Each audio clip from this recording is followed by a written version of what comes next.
kalung te paya thalawa kai chara lung lam dam doi te ma se kanin check piang yan thata ti an sei lem lowa ti chuan kanei chho je la kal a thalo a kai tran nan tia ti chuan ma chaw na em pom chuang lovin kanei ve tar thowa ka ke te lo vunga mi to tu china ma se malat glati kan hanei ve china alo thapyan yang chu kan ne tang hian Pathian in malsawm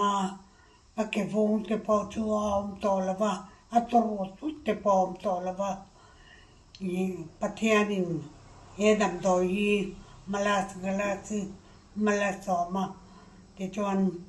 midang te pon in lo enga in that pui ve nge ka be sei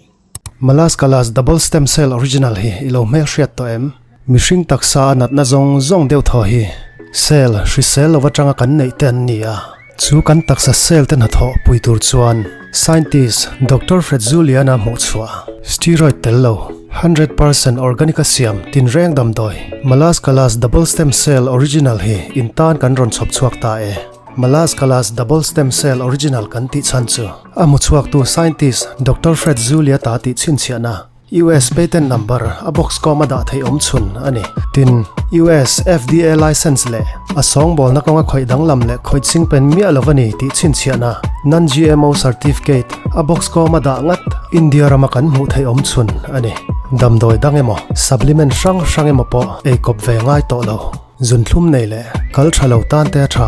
omega fatty acid telawangin lungtan te cancer te pumpui le rile naf lampang zong tan po a thavek ani